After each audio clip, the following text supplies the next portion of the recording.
toujours réclamer que Joseph Kabila se prononce. Et il l'a déjà fait plusieurs fois, même si on l'accuse de ne pas l'avoir fait dans un cadre officiel. Mais avant qu'il ne soit chef de l'État ou institution président de la République, Joseph Kabila est d'abord opérateur politique avec une famille politique qui le soutient. C'est l'AMP. Donc il a la possibilité, selon le cadre qu'il veut choisir, de s'exprimer soit dans une institution officielle, par un discours officiel, ou aussi dans une institution ou dans un cadre purement privé, mais ça n'a pas empêché la presse de pouvoir relayer le message. Ça n'a même pas empêché les participants à cette rencontre de Kingakati, comme cadre privé, de relayer le message.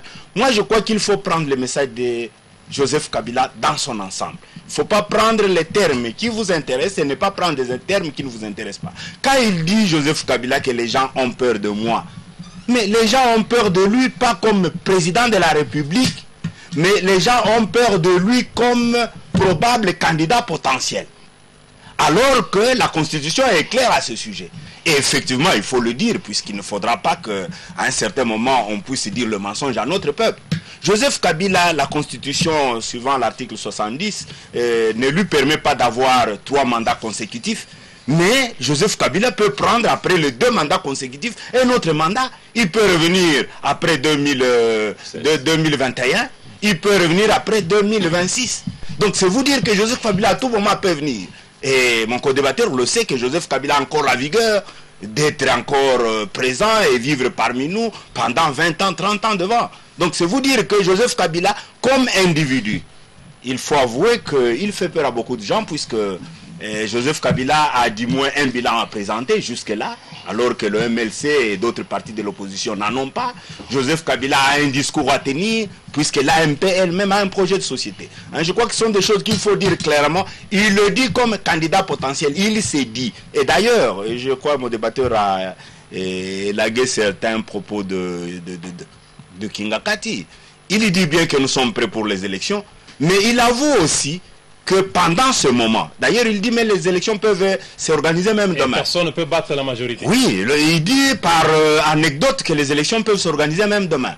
Et comme analyste politique, il s'est dit, il ne pense pas qu'une autre famille politique peut gagner les élections à part l'AMP. Et ça c'est vrai, puisque suivez les discours en longueur de journée, dans les médias. L'opposition n'a pas d'autre discours que de parler du départ de Kabila. Ils ont focalisé tous leurs discours sur le départ de Kabila. Comme si c'était ça la finalité, que le peuple n'attendait que ça. Non, en dehors du départ de Kabila, je crois que le peuple attend de nous, en tant qu'opérateurs politiques, un discours clair par rapport à la vision d'avenir de ce pays. Et c'est ce qu'on ne comprend pas et c'est ce qu'on ne voit pas à travers les messages de nos partenaires ou bien de nos... Oui, fidèle à sa nature profonde, celle d'un chef optimiste et déterminé, Joseph Kabila a dit qu'il était prêt pour les élections, même dans 2 ou 3 jours, a-t-il dit dans sa communication, et que personne ne pouvait, n'est-ce pas, battre la majorité présidentielle aux élections. Je ne sais pas, Jean-Jacques Mamba, est-ce que cet optimisme peut être justifié? Bon, déjà, je pense que les présentations étaient mal faites. J'ai l'impression d'avoir comme co-débatteur le porte-parole adjoint de la majorité présidentielle. Lui-même, il est cadre de la majorité présidentielle. Il est beaucoup plus fort que M. Mende, c'est très intéressant. Donc ici, de l'AMP. Non, mais vous méritez cette place-là. Donc ici, au fait, lorsque M. l'honorable dit que M. Kabila est prêt comme électeur, ça nous rassure. Il aurait pu rajouter cette phrase-là, mon intervention serait sans objet. Malheureusement, il ne l'a pas dit. Il a dit, je suis prêt pour les élections même demain. Lorsqu'il revient aux déclarations du président de la République, la seule déclaration qui est connue par l'opposition et l'ensemble de la population, c'est lorsqu'il disait qu'il va respecter, il prêtait serment de respecter la Constitution. Mais la déclaration selon laquelle il y aura un transfert civilisé de pouvoir a été faite par M. Mende au nom du président de la République. Mais le président lui-même ne s'est que rarement exprimé sur cette question. Et pour terminer, par rapport d'abord à son intervention, avant de répondre, lorsque monsieur dit qu'au-dessus, que M. Kabila s'est exprimé en tant qu'individu lorsqu'il disait que les gens avaient peur de lui, non, M. Kabila n'a pas convoqué les gens à Kingakati comme un individu, il a convoqué les gens à Kingakati comme le président ou l'autorité morale, et il a parlé comme étant président de la République. Il a bien dit le président Kabila fait peur, pourquoi? Et moi je dis au président Kabila que M. Kabila, organisez-vous pour que les gens aient moins peur de vous, rassurez parce que vous êtes le président de tous les Congolais, et il ne faut pas se nourrir de ce genre de peur parce que finalement, le pays n'avance pas. Maintenant, pour répondre à mon co-débatteur. Je pense qu'il ne suit pas souvent nos interventions. Je parle du MLC, je vais parler même des camarades de l'UNC, de l'UDPS. Nous avons des programmes alternatifs qui ne sont pas des caricatures. Nous avons des programmes chiffrés que nous avons souvent exposés. Vous m'avez souvent reçu dans des émissions, dans plusieurs émissions. Lorsque nous parlons d'alternatives avec des chiffres à l'appui. Ce qui se passe aujourd'hui dans la majorité, c'est qu'il y a une forme d'autosatisfaction. Alors que finalement, nous restons le pays le plus pauvre du monde et qu'après 10 ans, on n'a même pas augmenté le revenu du Congolais moyen d'un seul dollar. Vous avez des gens qui arrivent à la télévision, comme l'honorable que je respecte beaucoup, et qui disent que Kabila fait peur pour des non-performances. Ou que la majorité fait peur pour des non-performances. Vous croyez que quelqu'un qui n'a pas travaillé pendant 10 ans, des hôpitaux qui sont construits qui ne sont même pas accessibles. Vous avez plus de 160 millions dépensés pour l'hôpital du Cinquantenaire et le fonctionnaire moyen ne peut même pas y aller. Vous voulez parler de 10 millions de Congolais dans la ville de Kinshasa qui n'ont pas de quoi se nourrir. Vous parlez qu'il n'y a pas de courant. 1% de la population n'a pas de courant et vous allez faire peur aux gens avec des non-performances. Non, je crois qu'on doit être sérieux vis-à-vis de la population. Et lorsque vous n'avez pas l'humilité des faibles résultats ou l'humilité des résultats inexistants, vaut mieux avoir des postures condescendante, enfin je dis des postures plutôt humbles, que de dire qu'il n'y a personne qui va battre la MP. Oui, dans un contexte où on va truquer comme en 2011, le chef de l'État l'avait reconnu. Comment vous ne voyez que oui, le dans trucage un en tout? Parce que le président de la République nous a dit aux élections... Il n'a pas dit que nous allons tricher aux élections. Il a dit ceci, en 2011, que les élections étaient chaotiques et qu'il reconnaît qu'elles étaient mal passées. Donc, elles ont été chaotiques en 2011. En 2006, elles étaient plus ou moins moyennes. Si on va avoir de même type d'élections, c'est normal qu'elles gagnent. Mais je veux dire, dans un système électoral neutre, avec une CENI qui fait son travail, je ne donnerai même pas 5% à la majorité. Est-ce que l'opposition, vous avez tous les atouts pour battre la majorité présidentielle aux élections avec des divisions du jour le jour? Non, ce n'est pas un problème de division. Vous savez, aujourd'hui, si le président de la République désigne un dauphin, vous allez voir que cette majorité va s'éclater. Parce qu'elles ne seront même pas d'accord sur le dauphin. C'est ça votre prophétie? Non, mais je vous le dis. Le jour que le président va dire, écoutez, le dauphin c'est telle personne, elle va s'éclater. Déjà, vous avez vu Katumbi est parti. Et le G7 et tout ça. Donc, il ne faut pas prêcher l'unité de l'opposition pour gagner une élection. Nous devons prêcher le programme. Quel est le meilleur programme? Quel est le bilan à présenter? Aujourd'hui, M. Kabila, il a un boulevard à présenter, il a un hôpital à présenter, mais d'un point de vue socio-économique, il n'y a rien à présenter. Maintenant, ceux qui viendront et qui prétendront faire mieux que lui, devront, comme le MLC, apporter des programmes chiffrés. Et moi, je pense très bien que dans l'opposition, il y a des personnes en mesure de gérer ce problème et de se présenter comme candidat et de mieux faire que la majorité actuelle. En 2 ans, des gens peuvent mieux faire que ça.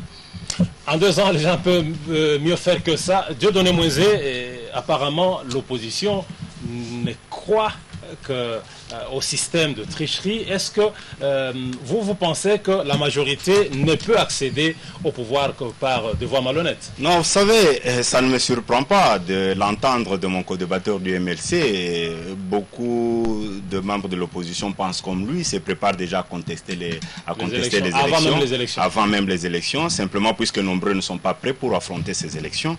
Je voudrais d'abord préciser quelque chose avant de revenir à ce que vous posez comme question. Je précise ici que Joseph Kabila, il n'a pas dit pourquoi les gens ont peur de moi en tant que président. Je crois qu'il faut que ça soit clair vis-à-vis de l'opinion. Joseph Kabila était à Kingakati comme autorité morale de la majorité et il s'est réuni avec le membre de la majorité présidentielle, donc de sa famille politique. Il ne s'agissait pas d'une rencontre officielle. Ça doit être précisé. Et quand je reprends sa phrase, c'est clair, il dit ceci: je suis prêt pour les élections, même demain. Je ne vous ai jamais demandé de réviser la Constitution. Pourquoi les gens ont peur de moi? Point. Il ne dit pas pourquoi les gens ont peur de moi comme président de la République. Simplement puisque dans ce cadre, il sait qu'il a rencontré ses lieutenants en tant que chef de file de l'AMP. Je m'excuse. Il est président. Il est vrai qu'il est président de la République, mais il ne faudra pas, c'est ce que j'ai dit d'entrée de jeu, qu'il ne faudra pas que les gens fassent la confusion puisqu'il a 2 casquettes. Avant d'être président de la République, il sait qu'il est opérateur politique et il sait qu'il a une famille politique qui le soutient et qu'il a soutenu depuis 2006 pour être là où il est. Donc quand il demande à ses lieutenants d'être à Kingakati, un cadre privé, une ferme privée, c'est qu'il veut passer le message privé à sa famille politique. Donc il ne parle pas comme président de la République. Ça doit être entendu. Et je dois préciser ici que Joseph Kabila n'a jamais dit que les élections de 2011 étaient chaotiques. Ce terme, je l'entends aujourd'hui de mon co-débatteur. Je reprends le terme qu'il avait prononcé lorsqu'il prêtait serment en 2011. Il avait dit: je reconnais que les élections ont été entachées des irrégularités. il parle français comme moi, monsieur du MLC, je crois qu'il va comprendre qu'il y a des grandes nuances, si pas des différences profondes entre chaotique et entaché d'irrégularité. Je m'excuse, j'ai encore le temps, un peu de tolérance. Chez nous, on nous apprend à tolérer quand quelqu'un parle. Je suis très tolérant. Merci bien. Et c'est aussi ça les vertus de la démocratie. Si ça peut être au MLC, ça nous fera plaisir. C'est le cas. Alors, je reviens sur l'autosatisfaction. Non, nous n'avons jamais dit que nous sommes autosatisfaits. Nous savons qu'après plusieurs années de mauvaise gestion de cette république, et parmi lesquels nombreux des gestionnaires d'hier sont dans le MLC, je sais de quoi je parle, ce pays est tellement dans le gouffre que pour le relever, les défis sont énormes et le MLC le sait. Et d'ailleurs, quand nous nous sommes retrouvés avec le MLC en face en 2006, le MLC savait que le mandat de Joseph Kabila qu'il prendrait en 2006 serait le mandat le plus difficile. Et là, ils le savent. Mais nous disons simplement ceci, que les défis dans ce pays sont tellement énormes que celui qui passe, il fait sa part. Joseph Kabila n'a pas l'intention avec sa famille politique d'avoir tout fait dans ce pays. Non, comme je l'ai dit, les attentes sont tellement nombreuses pour notre peuple, puisque ceux qui ont géré la République l'ont amené là où la République se trouve aujourd'hui. Donc il a fallu beaucoup d'efforts, beaucoup de volonté politique de la part du chef de l'État et de sa famille politique pour relever tant soit peu les défis, et beaucoup de choses sont déjà faites. J'ai entendu vers la fin de son intervention et j'étais heureux de comprendre que Joseph Kabila va présenter le boulevard, va présenter l'hôpital de Sécataire, il l'a cité, mais je crois que la liste n'a pas été exhaustive. Mais qu'est-ce que le MLC peut présenter? Et il dit dans 2 ans, nous serons en mesure de faire des exploits. Mais ça, c'est encore un discours. Il est important que nos amis de l'opposition, y compris mon co-débatteur du MLC, le savent, que quand on n'est pas à la gestion, on peut bien vendre le vent. Et c'est ce que ça, nous entendons. Ça, c'est ce que nous disons, vendre les illusions, vendre le vent. Simplement, puisque aujourd'hui où nous parlons ici, la famille politique du chef de l'État avec Joseph Kabila à la tête, nous avons fait ce que nous devrions faire. Peut-être que nous n'avons pas tout fait, mais nous disons simplement que nous avons un discours, je l'ai dit ici, et Joseph Kabila l'a dit, l'a rappelé à Kingakati. Nous avons du moins, nous, un projet de société, et nous avons au moins un bilan à présenter, malgré toutes les distractions que nous suivons de la part de nos adversaires politiques de l'opposition. Mais du moins, nous avons un message. Nous savons qu'est-ce que nous pouvons dire à la population si les élections se déroulent normalement. Si la population suit notre message, sans pour autant céder à l'intimidation, puisque là, il faut avouer aussi qu'il y a des gens qui intimident, mais aussi des gens qui vendent des illusions. Je vous dis sincèrement que la prophétie, s'il faut appeler ça comme ça, entre guillemets, du chef de l'État, peut toujours s'accomplir, c'est-à-dire permettre à ce que la famille politique du chef de l'État, l'AMP, puisse gagner les élections sans faute. Oui, Jean-Jacques Mamba, tout en vous donnant le temps d'une réplique, si vous avez à dire, je vous pose en même temps une question, parce que nous sommes en train de faire le décryptage, n'est-ce pas, de la communication du chef de l'État à sa famille politique. Il a dit qu'il avait, on a parlé de la Constitution, élection, et il y a le 3e point dans sa communication. Joseph Kabila Kabange a demandé à ses lieutenants, composés des députés et sénateurs, à bien, ou sinon de bien se préparer pour toute éventualité, d'être prêt pour le dialogue politique. Là, c'est la 3e manche dans sa communication. Vous, le MLC, est-ce que vous donnez beaucoup plus de valeur à ce dialogue politique voulu par le chef de l'État, ou vous estimez que ce pays peut évoluer sans qu'il y ait la remise en question de certains points essentiels? Merci pour la question. Comme vous pouvez l'imaginer, je vais essayer de rebondir très rapidement sur ce que mon co-débatteur a avancé. Bon, vous savez, le problème avec la MP, c'est qu'à chaque fois qu'ils sont acculés, ils cherchent des boucs émissaires.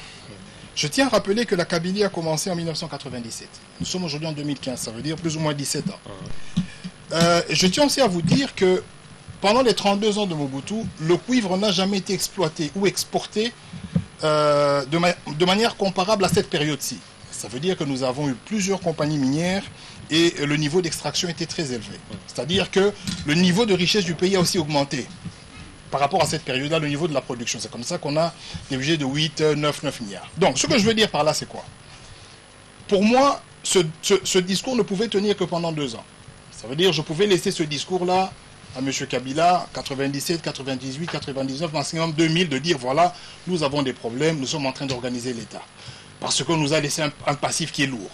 Mais lorsque vous continuez ce message après 17 ans, c'est que vous êtes incapable.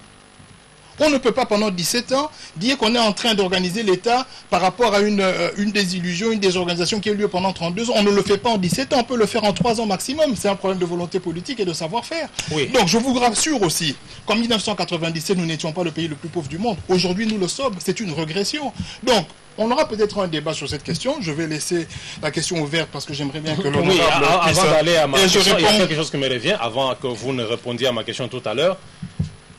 Vous avez l'impression de croire que Kabila n'a dirigé seul depuis 2006 jusqu'à ce jour. Vous oubliez que vous étiez aux affaires. Jean-Pierre Bemba a occupé un poste important. Ce n'est pas une émission.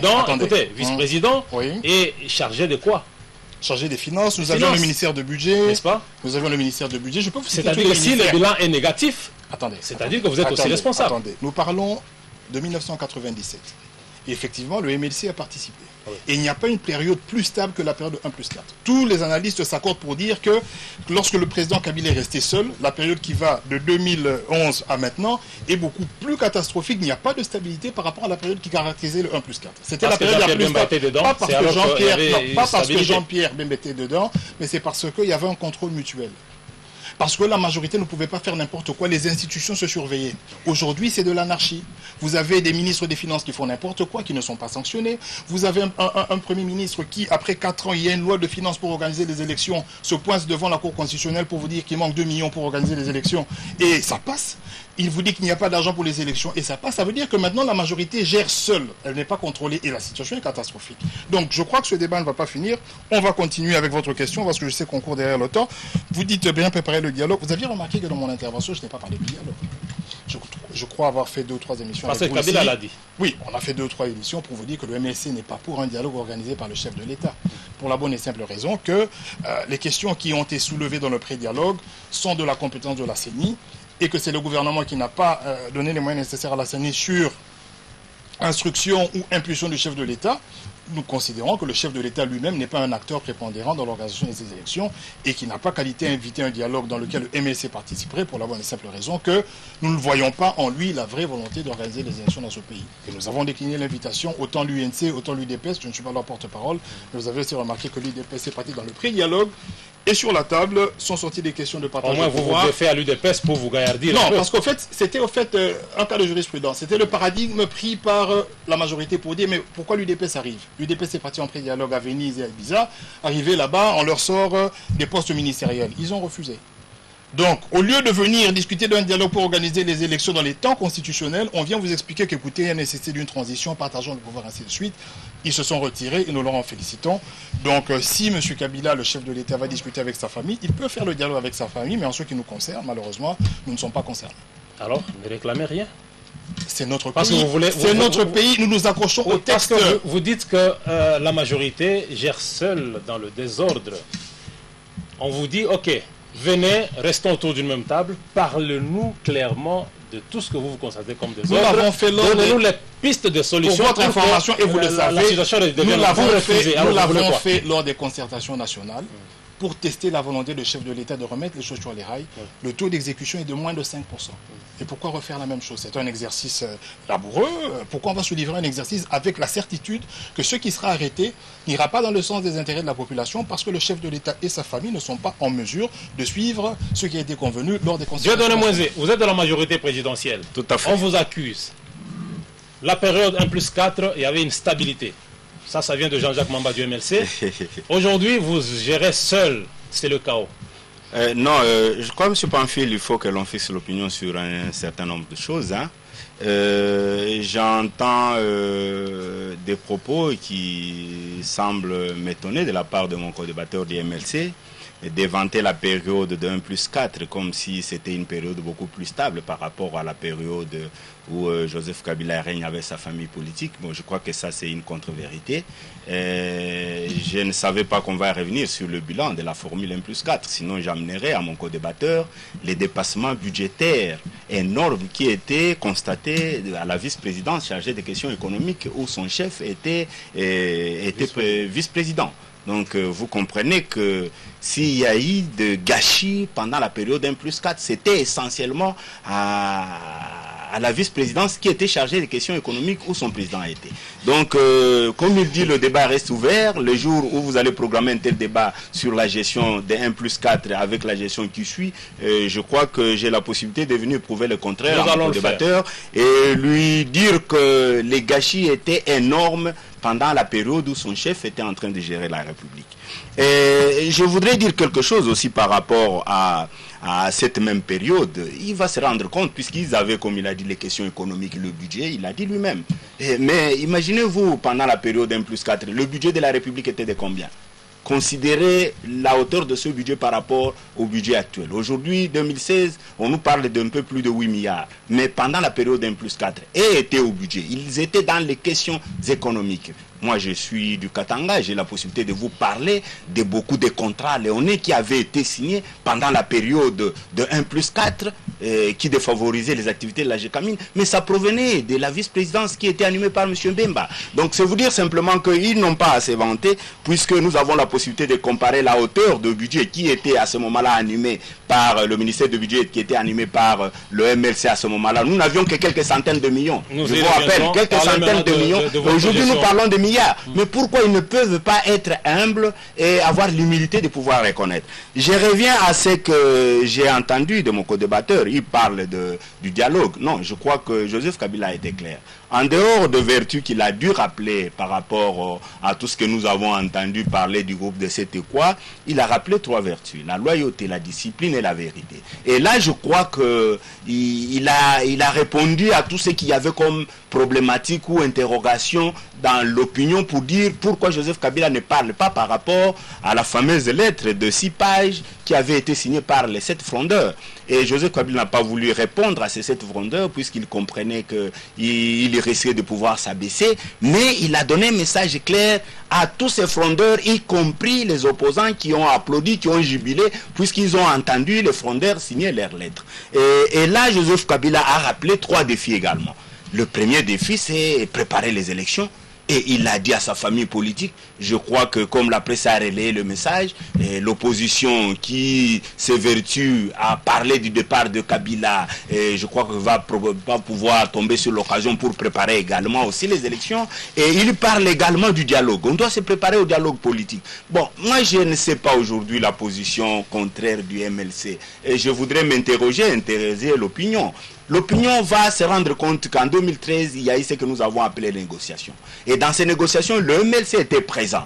Mais en quoi ces négociations étaient plus importantes par rapport au dialogue politique qui est projeté par le chef de l'État? Ça, c'est une question que je pose à notre ami du MLC. En quoi ces négociations de 2013 étaient plus importantes par rapport au dialogue que nous voulons tous, politique et inclusif, qui est projeté par le chef de l'État? Non, il ne faudra pas. Il a dit que les concertations nationales, par exemple, toutes les recommandations sur... Non. Je crois que nous gérons la République, nous, avec le chef de l'État, au sein de l'AMP, et je crois que nous sommes comptables devant notre peuple, et nous prenons des stratégies et des mesures pour que réellement demain, nous puissions avoir un discours qui nous met dans une position réellement de responsable vis-à-vis de notre peuple. Je crois qu'il ne faudra pas que par des frustrations personnelles, on puisse en faire un combat politique. Je sais qu'au MLC, ils étaient d'accord pour les négociations. Je sais qu'au MLC, ils étaient d'accord pour un gouvernement de cohésion nationale. Ce n'est pas le fait qu'on n'a pas pris tous les cadres du MLC que ça doit poser un problème aujourd'hui. Quelques cadres du MLC ont été pris dans le gouvernement de cohésion nationale. Mais quant à dire que ceux qui restent puissent se liguer pour dire désormais nous allons contrarier tous les mécanismes et toutes les démarches politiques pour amener la paix dans le pays. Non, je crois que ça c'est une démarche contraire à la paix, contraire à des bonnes vertus dans la République, puisqu'il refuse le dialogue. Puisqu'en dehors de ça, Joseph Kabila a aussi parlé de la résistance vis-à-vis de tous ceux qui veulent troubler la paix dans ce pays. Donc à l'AMP, nous nous préparons puisque nous savons que beaucoup de choses sont posées dans ce pays ou bien sont occasionnées dans ce pays sur base de certaines personnes, soit intérieures, soit extérieures, mais qui tirent les ficelles, qui tirent plutôt les ficelles. Donc je voudrais simplement dire, pour terminer, que le dialogue est tellement important et que nous tous nous devons nous préparer pour aller au dialogue, y compris le MLC, puisqu'ils n'ont pas une justification exceptionnelle par rapport... Oui, je termine s'il vous plaît quelques secondes. Ils n'ont pas une justification super spéciale par rapport aux négociations. Et je voudrais dire simplement que, et qui refusent le dialogue, puisque nous sentons tous et nous comprenons politiquement que nous sommes bloqués, ils n'ont pas une alternative. Vous allez lui poser la question, il aura difficile à vous donner une alternative en dehors du dialogue. D'accord, merci Jean-Jacques Mamba. Vous êtes catégoriquement contre le dialogue et vous proposez quoi pour sauver le pays que vous prétendez bon, d'abord, j'aimerais, dans le gouffre? parce que nous sommes devant, et puis c'est indirect, il faut apporter une certaine lumière sur la question de la participation des membres du MLC. Il s'agissait des concertations nationales. Et je pense qu'avant d'aller aux concertations nationales, notre bureau politique avait déjà donné une feuille de route qui a été rendue publique à la télévision, dans laquelle il était bien stipulé que nous allons participer aux concertations nationales, mais nous ne sommes nullement intéressés à participer à quelconque gouvernement. Donc ceux qui l'ont fait à titre personnel. Pour preuve, ils ont créé un autre parti à l'intérieur. Ça n'a rien à voir avec le fait d'être aigri, parce que nous avons des députés, ce sont des frondeurs, nous avons des députés, nous avons des sénateurs, et leur départ n'a pas handicapé le fonctionnement du parti. Donc ça, c'est une parenthèse. Maintenant, nous avons dit que nous ne voulons pas du dialogue organisé par le chef de l'État parce que pour nous, les questions soulevées sont de la compétence de la CENI. Et lorsque une institution reçoit 17% du budget qu'elle a demandé, c'est la responsabilité de l'exécutif national et c'est le chef de l'État qui doit impulser pour que la CENI reçoive les moyens nécessaires. Si le chef de l'État veut aller discuter avec des gens pour des questions de financement des élections, mais c'est très grave. Un pays normal comme le nôtre doit préparer ses élections avant et ce n'est pas le chef de l'État qui va convoquer des gens, par exemple le MLC, pour leur dire écoutez, qu'est-ce qu'on fait pour financer les élections? Le MLC n'a pas la réponse. L'exécutif qui gère les ressources de l'État doit être en mesure de le faire et si son Premier ministre ne l'a pas fait, il doit le limoger simplement. Parce que c'est une obligation constitutionnelle d'avoir des élections à intervalles réguliers. Si cela n'est pas fait, il doit tirer les conséquences dont nous aimerions des gestes forts. Il n'a qu'à changer son équipe actuelle, mettre un gouvernement susceptible de réunir les moyens nécessaires, nous laisser aller discuter à la CENI parce que nous avons introduit des mémos pour lesquels nous n'avons pas de réponse et à partir de la CENI, nous trouvons des solutions si les moyens suivent. Donc je pense que notre position reste inchangée. Si le chef de l'État veut discuter avec les gens, il est libre, mais avec le MLC, ça sera compliqué. Mesdames et messieurs, c'est la fin. On n'aura pas à terminer tout le sujet, vous avez compris, mais la RTGA reste toujours ouvert pour des débats d'actualité et d'information. Vos invités, c'était Jean-Jacques Mamba, il est le porte-parole du MLC, aux côtés ou sinon en face de l'honorable Dieudonné Mouenzé, cadre du PPRD de la majorité présidentielle. Nous parlions bien sûr, nous analysions tout à l'heure le discours ou sinon l'adresse de Joseph Kabila devant sa famille politique à Kingakati le dimanche dernier. Merci d'avoir été avec nous. D'ici là, portez-vous bien. Merci, monsieur. Ah oui.